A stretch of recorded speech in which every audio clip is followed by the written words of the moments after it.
बिस्मिल्लाहिर्रहमानिर्रहीम अस्सलाम वालेकुम। तो कैसे हैं आप लोग? उम्मीद है बिल्कुल ठीक ठाक होंगे और बहुत ही मज़े में होंगे। मैं भी अल्हम्दुलिल्लाह बिल्कुल ठीक हूँ।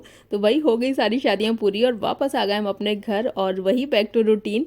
तो जब बहुत दिन के बाद अब अपने घर वापस आते हैं ना कहीं से, तो बहुत सारी चीज़ें आपको देखने को ऐसी मिलती हैं कि बस जो आपने सोचा भी नहीं होता। जैसे कि मेरी बालकनी, जिसका किस टाइम बहुत ही बुरा हाल हुआ हुआ था। मेरे पौधे बहुत सारे ख़राब हो गए थे, बिल्ली ने गिरा दिए थे कुछ, तो बस उन्हीं को संभालने की, सही करने की कोशिश कर रही थी।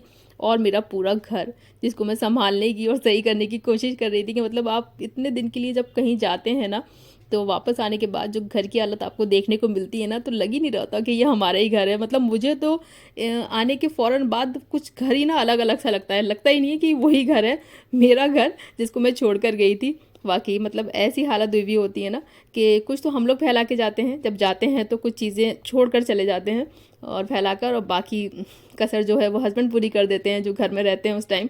और ये बच्चों की पढ़ाई भी मतलब काफ़ी गैप हुआ हुआ था, क्योंकि इतने दिन वहाँ लग गए। और बस एग्ज़ाम भी बहुत करीब हैं और रमज़ान भी बहुत करीब हैं, तो बस दोनों की तैयारियां शुरू हो गई हैं। और तो आने के बाद बच्चे लग गए थे अपनी पढ़ाई में, क्योंकि एग्ज़ाम है बिल्कुल करीब। और मैंने भी धीरे धीरे अपना घर ऑर्गेनाइज़ करना, सेट करना शुरू कर दिया था, यही सोचकर कि मतलब आने के बाद करना भी था और रमज़ान भी है। तो बस रमज़ान में आपका इन सारे बेकार के कामों में बिल्कुल ध्यान ना जाए ना, अपना घर थोड़ा सा सेट हो, संभला हुआ हो, ऑर्गेनाइज्ड हो ना, तो चीज़ें आपको अच्छी लगती हैं, आपका दिल लगता है बाकी सारे काम करने में। तो अनपैकिंग भी मैंने फ़ौरन ही शुरू कर दी थी। तो ये जो सूटकेस था जिसमें हम सारी ज्वेलरी, पर्स वगैरह सब कुछ लेकर गए थे, तो वो मैंने खदीजा को दे दिया था। बेटियां आपकी अगर होती हैं ना, तो आपको बहुत आसानी होती है ये सारे काम करने में। तो मैंने कहा जिसका जो बॉक्स है तुम उसमें वो रखो, और इब्राहिम को बैठा दिया था मैंने पढ़ाई करने के लिए, क्योंकि अगर ये हेल्प कराने चलें तो बस आधे काम बिगड़ते ही हैं। और मैंने भी धीरे धीरे करके ना एक एक रूम अपना सेट करना शुरू कर दिया था। बस मैंने एक दिन अपना ड्राइंग रूम सेट किया था, तो नेक्स्ट डे अपना मैंने बेडरूम सेट किया था, और एक दिन हॉल, तो एक दिन बच्चों का रूम। तो धीरे धीरे करके शुक्र अल्हम्दुलिल्लाह हो गया था। और रमज़ान का भी मेरे दिमाग में था कि कम से कम सफाइयाँ तो आपकी कंप्लीट हो जाएँ, और मतलब पहले ही हो जाएँ ये सारी चीज़ें। मतलब रमज़ान के लिए कोई ऐसे काम ना बचें बाकी, कि हमारा ध्यान इधर उधर जाए कि हमें ये भी करना है। तो बस अब आगे कपड़ों की बारी, जो कि आपकी ज़िंदगी में मतलब सबसे ज़्यादा घुन लगाते हैं ना, घर को जो सबसे ज़्यादा बिखेरते हैं, ख़राब करते हैं ना, वो कपड़े ही होते हैं। तो जैसे जैसे आपके कपड़े बस धुलते जाएं और सूखते जाएं ना, उनको फ़ौरन के फ़ौरन तय करके रख दें। इससे पहले ये आपके कमरे जो ठीक हुए हुए हैं ना, सारे रूम, वो ख़राब करना शुरू कर दें। तो मैं भाई बस यही करती हूँ कि एक जो बास्केट होती है उसको मैं बस ड्राई करके पहले तय करके अलमारी में लगा देती हूँ, तभी मैं दूसरी मशीन लगाती हूँ। तो ये मशीन का काम भी 4-5 दिन लगातार चला था।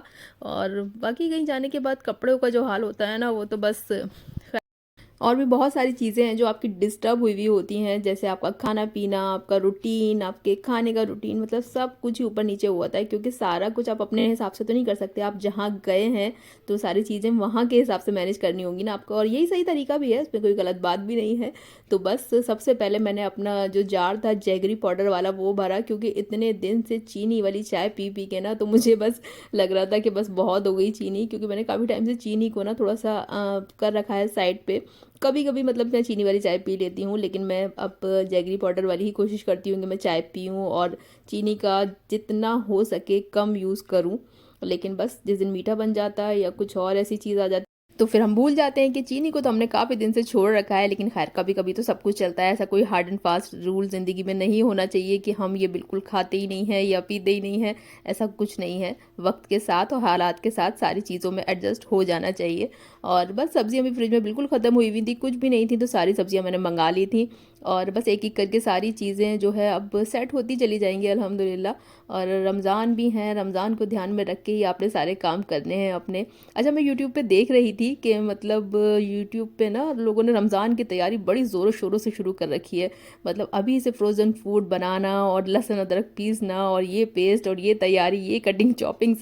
तो अभी रमज़ान में काफ़ी टाइम है और लोगों की वीडियो डले हुए भी मतलब हफ्ता हफ्ता हो गया, उन्होंने मतलब ये वाली वीडियो डालना शुरू कर दी कि रमज़ान की तैयारियां शुरू हो गई हैं। और मतलब सारे उन्होंने फ्रोज़न फूड बनाना और अपने फ्रिज को, फ्रीज़र को भरना शुरू कर दिया। तो खाली ये तो रमज़ान की तैयारी नहीं है, हाँ ये ज़रूरी है कि हमने अपने रमज़ान के लिए खाने पीने की तैयारी, मतलब जो छोटे मोटे काम है वो पहले से करके रखने हैं। थोड़ा बहुत फ्रोज़न भी बना के रखना है, लेकिन सिर्फ थोड़ा बहुत, बहुत ज़्यादा नहीं और बहुत ज़्यादा लंबे टाइम के लिए नहीं, क्योंकि अभी से जब बना लिया आपने तो अभी तो वैसे ही 10 15-20 दिन है रमज़ान में।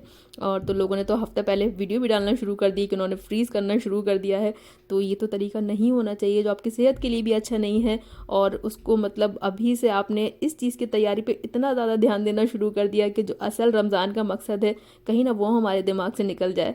तो ऐसा बिल्कुल भी नहीं होना चाहिए। रमज़ान का जो मकसद है, रमज़ान मतलब आने वाले हैं, बहुत ही खुशी की बात है, लेकिन दिमाग में रखते जाएं कि हमें क्या क्या करना है इस रमज़ान में। दिल खोल के मतलब अल्लाह ताला की इबादत करनी है, दिल से करनी है, पूरे रोज़ों का एहतमाम करना है इंशाल्लाह इंशाल्लाह। और मतलब दिल खोल के चैरिटी करनी है, जो भी आप कर सकते हैं, जो जो अल्लाह ताला ने कहा है उन सारी चीज़ों पे फोकस करना है, अपना कुरान बेहतर करना है, अच्छा करना है, जो कि मैं भी सोच रही हूँ इंशाल्लाह।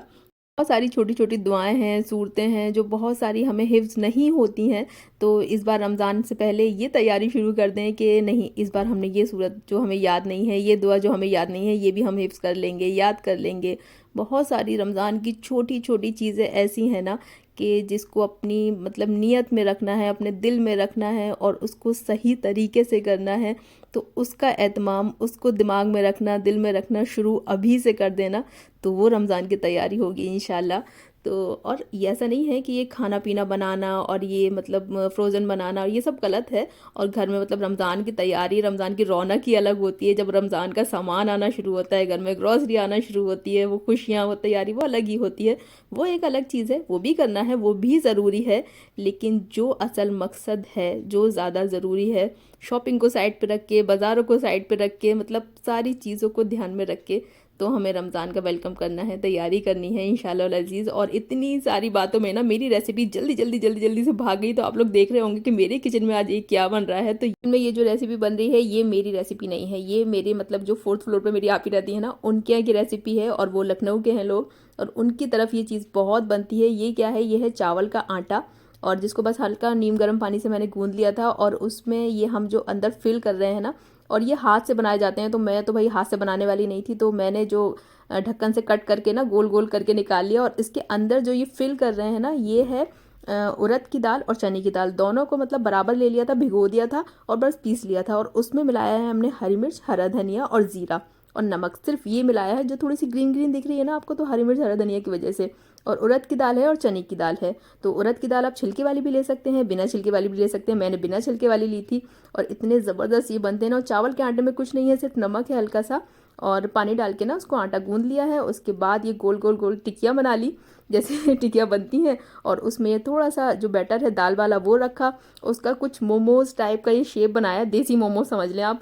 तो ऐसे बनाया और फिर उसको बस हल्का सा ऑयल ना पैन में लगा के, और ये मैं बना रही हूँ ना तो मुझसे बनाने नहीं आ रहे थे, और ये वो बना रही हैं तो वो बहुत जल्दी जल्दी बना रही हैं। तो भाई उनके घर की डिश है ये, उनके गाँव में ये बहुत बनती है।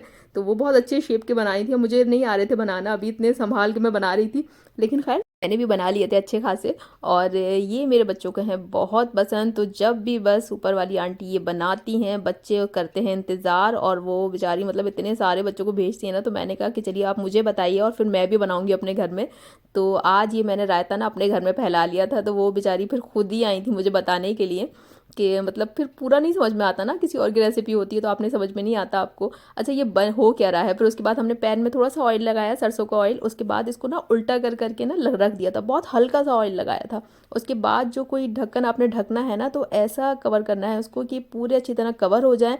और फिर पानी डाल के इसको हल्का सा स्टीम करना है ऊपर से। उसके बाद जब ये एक तरफ से ये सीख जाएंगे ना, इतने मतलब कलर ये वाला आ जाएगा, बहुत प्यारा सा अच्छा सा कलर आ जाएगा ना, तो दूसरी तरफ आपने नहीं पकाना है। दूसरी तरफ ये बिल्कुल स्टीम रहेंगे और एक साइड हल्की सी इनकी सिकी हुई रहेगी, बिल्कुल कम ऑयल में। इतने कम ऑयल में ये बन के तैयार हो गए थे ना, और इतने मज़े के थे होते हैं ना ये कि बस क्या बताया जाए।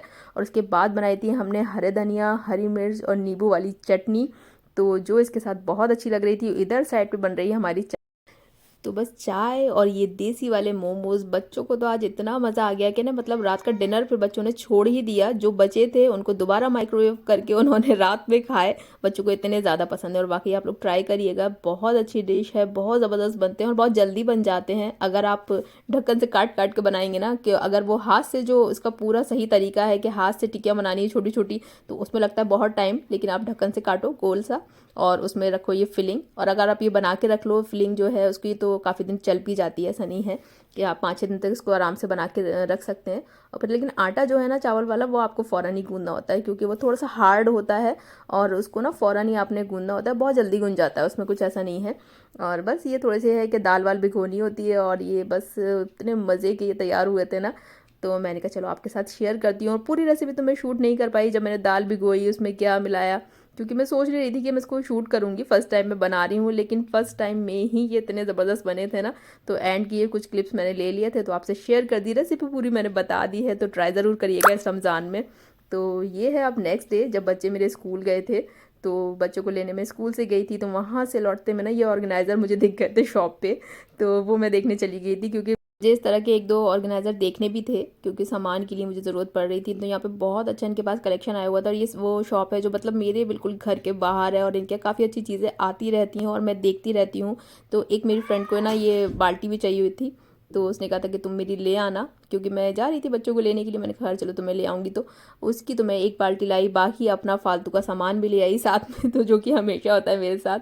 तो 1-2 ऑर्गेनाइज़र मैंने ले लिए थे, और ये बाल्टी भी ले ली थी। काफ़ी अच्छा सामान यहाँ पे मिल जाता है, तो ये सारी चीज़ों की तो ज़रूरत आपको घर में पड़ती ही रहती है। तो आप अगर पहले से भी 1-2 चीज़ें लेके रख लें, तो आपके वक्त पे निकल आती हैं, काम आ जाती हैं।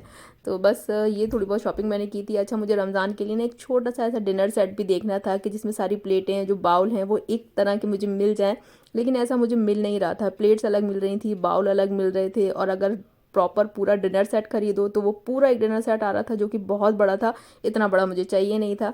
तो उसने कहा कि अभी और आएंगे, तो और आने के चक्कर में फिर मैंने छोड़ दिए, लेकिन बाउल काफ़ी अच्छे थे इसके पास। और मतलब यहाँ से भी मैं पहले काफ़ी सामान ले चुकी हूँ, तो इनके यहाँ मैंने देखे थे, तो अलग अलग तरह के थे, लेकिन कोई डिनर सेट साथ में नहीं मिल रहा था, और जो साथ में मिल रहा था वो बहुत बड़ा था, वो मुझे पसंद नहीं आ रहा था। तो खैर मैंने छोड़ दिया, क्योंकि उन्होंने कहा कि अभी और आएंगे, तो मैंने कहा चलो मैं फिर तभी देखूँगी।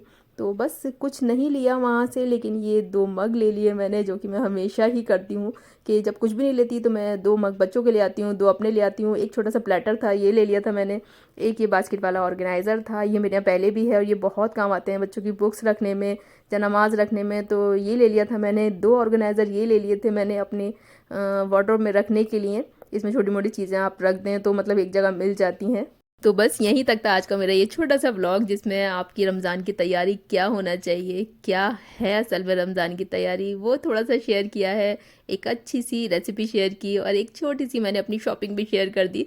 तो अगर ये व्लॉग आपको अच्छा लगा हो तो प्लीज़ लाइक, चैनल को प्लीज़ सब्सक्राइब। अल्लाह हाफिज़।